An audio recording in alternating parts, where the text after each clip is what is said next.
নমস্কার। Channel vision নিবেদিত এবং ঝুমা মুখার্জি পরিচালিত এক ভিন্ন স্বাদের অনুষ্ঠান বঙ্গ ট্যালেন্টে আপনাদের সকলকে সুস্বাগতম।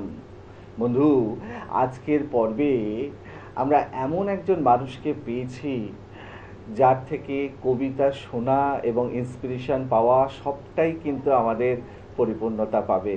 এবং তিনি এর আগেও এসেছেন আমাদের মঞ্চে এবং তার অসাধারণ কণ্ঠে আমাদেরকে আবৃত্তি শুনিয়ে গেছেন। তিনি আর কেউ নন, তিনি হচ্ছেন সুভাষ দাস। সুভাষ মিত্র দাদা, আপনাকে আমাদের বঙ্গ ট্যালেন্টে সুস্বাগতম। ধন্যবাদ। আপনাকে পেয়ে মানে প্রশ্ন করব, কবিতা শুনবো, কত কি মনের মধ্যে মানে খচখচ করছে আর কি। শুরুটা একটা কবিতা দিয়ে হোক। কি শোনাবেন বলুন? আমি আজকে এমন একটা কবিতা শোনাবো যে কবিতাটার নাম আমি জানি না, কবির নাম জানি না, বাহ, অথচ কবিতাটা পেয়েছি আমি। বেশ বেশ বেশ বেশ। আমাদের সাধারণ গৃহস্থের ঘরে আছে, দেখবেন পরীক্ষার সময় ডিম খেতে নেই, বিভিন্ন ধরনের কুসংস্কার। ডিম একদম। খেতে নেই, এক সাইড দেখে যাওয়া যাবে না, হুম। দইয়ের ফোঁটা পড়তে হবে, চৌকাঠে পা দেওয়া যাবে না, এরকম বিভিন্ন ঠিক। কুসংস্কার। সেইটা নিয়ে ভদ্রলোক লিখেছেন, কিন্তু আমি কোনো মতে কে লিখেছেন সেইটা এবং কি নাম সেটা আমি পাইনি, যার জন্যে আমি ওটাকে কুসংস্কার নাম দিই, আপাতত চালাচ্ছি। বেশ বেশ বেশ। তাহলে আপনার সেই কুসংস্কার কবিতাটাই হ্যাঁ, শোনা যাক। এর কবির নামও নেই, কবিতার নামও নামও নেই। নেই। কুসংস্কার। বিজ্ঞানে আমি 10 পেয়েছি, মাত্র 10। আমার কি দোষ বলো? প্রশ্ন যা ছিল খুবই সহজ, উত্তরও ছিল জানা। ভাগ্য আমার সহায় ছিল না, পৌঁছতে হলো দেরি। না হলে আমি কি তেমন ছাত্রী বিজ্ঞানে ফেল করি? সকাল থেকেই নানা অঘটন, জল খাবারে আস্ত ডিম। কাজের মাসি নিয়ম জানে না, ডিম খেতে নেই, কেননা গোল। অমলেট দিলে লেটার মার্কস পেতাম ঠিক। ভাগ্য আমার সহায় ছিল না, যেতে দেরি হলো অত্যধিক। সব ছেড়ে যেই বেরোতে যাব, দাদু হেঁচে দিল, হ্যাচ্ছু। ঠাকুর মাতাই রেগে মেগে কাঁই। মাকে বললেন, ও বৌমা, হাঁচি পড়ল, বেরোয় না যেন। টিক টিক টিক, তক্ষুনি। মা বললেন, ঠিক আছে ঠিক আছে, একটু বসে যাবে টুনি। অগত্যা তাই বসতে হলো। হাঁচির বাধা যেই না কাটল, চৌকাঠে পা, আবার পড়ল বাধা। টুনি, ঘরে বসে যা। কপালে দিয়েছি দইয়ের ফোঁটা, হাতেতে বিপদ তারিণী। কোমরে দুলছে ঢাউস মাদুলি, বিপদ এড়াতে পারি। অতি সাবধানে ঘরের বাইরে যেই না দিয়েছি পা, কুট্টি বোন চেঁচিয়ে ডাকলো, দিদি দিদি, দেখ আমাদের পাঁচিটায় বসেছে একটা পাখি। কি সুন্দর হলদেটে ঠোঁট, লালচে চোখ আর বাদামি রঙের পিঠ। তাকিয়ে দেখি পাঁচিলে বসেছে, হায় হায়, ওটা এক শালিক। রিক্সা কাকু দিচ্ছে তারা, যাবার তো জো নেই। বাড়ির লোক শালিক খুঁজছে, আয় আয় রে শালিক আয়। আর এক শালিক না দেখে টুনি কি করে স্কুলে যায়? শালিক মিলল অবশেষে। রিক্সা ছুটল খুব জোরে, আর দেরি নেই পৌঁছতে স্কুলে। কিন্তু আমার পোড়া কপাল, হঠাৎ ব্রেক, থামতেই হলো। পথ কেটে গেছে কালো বেড়াল। দেরির পরে আরও দেরি, দেরিতে গেলাম স্কুলে।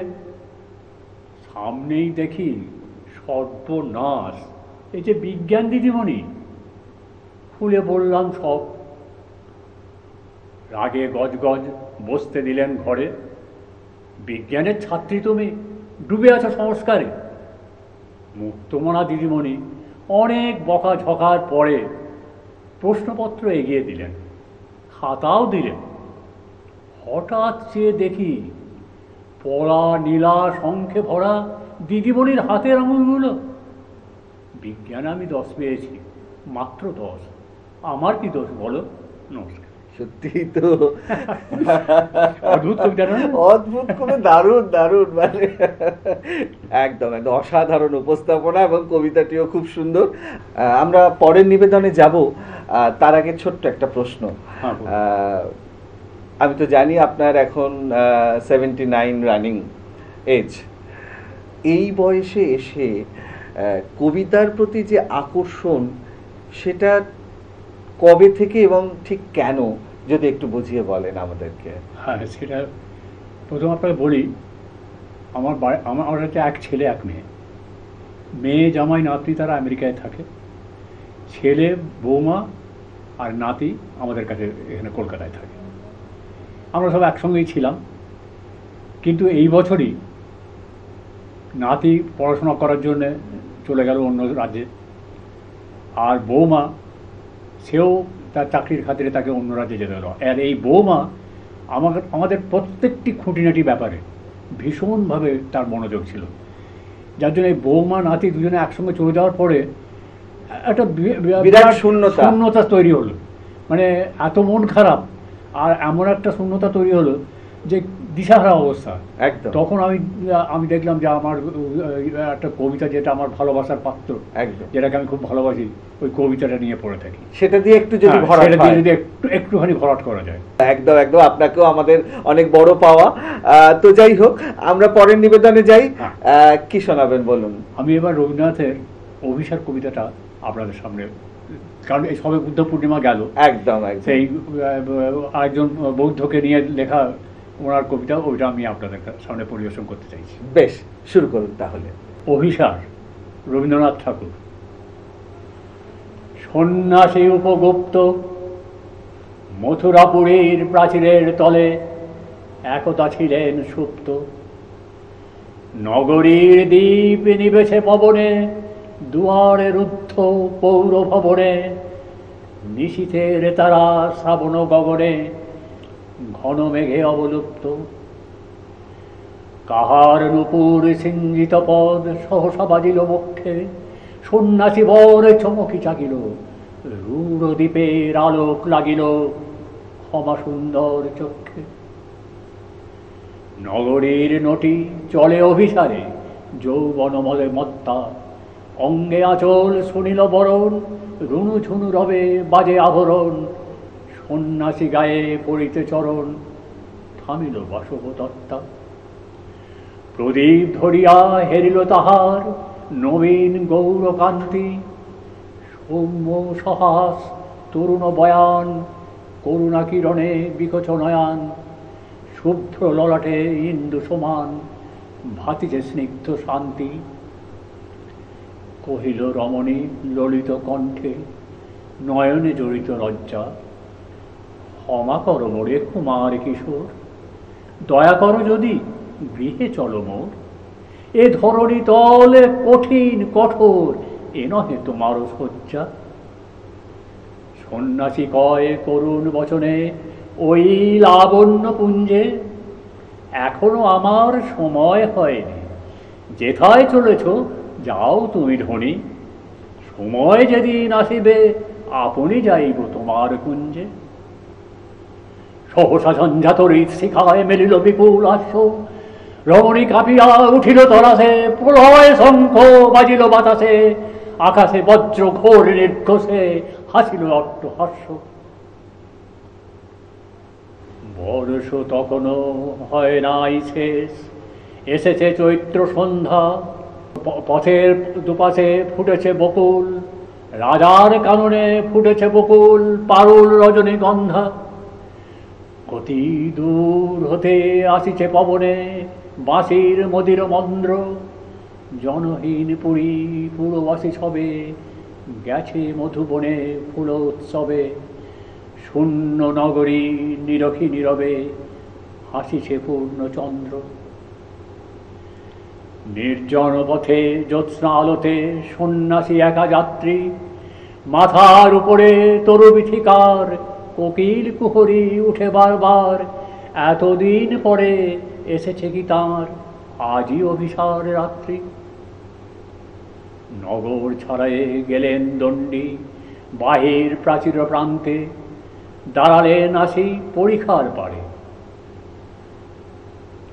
আম্রবনের ছায়ার আধারে কে ওই রমণী পড়ে একধারে তাহার চরণপান্তে? নিদারুণ রোগে মারিগুটিকায় ভরে গেছে তার অঙ্গ, রোগ মশি ঢালা কালী তনু তার লয়ে প্রজাগণে পুরো পরীক্ষার বাহিরে ফেলেছে পরিপরিহার বিষাক্ত তার সঙ্গ। সন্ন্যাসী বসে আড়ষ্ট শির তুলি নিল নিজ অঙ্কে, ঢালি দিল জল শুষ্ক অধরে, মন্ত্র পড়িয়া দিল চিরপরে, লেপি দিল দেহ আপনায় করে শীত চন্দন পঙ্কে।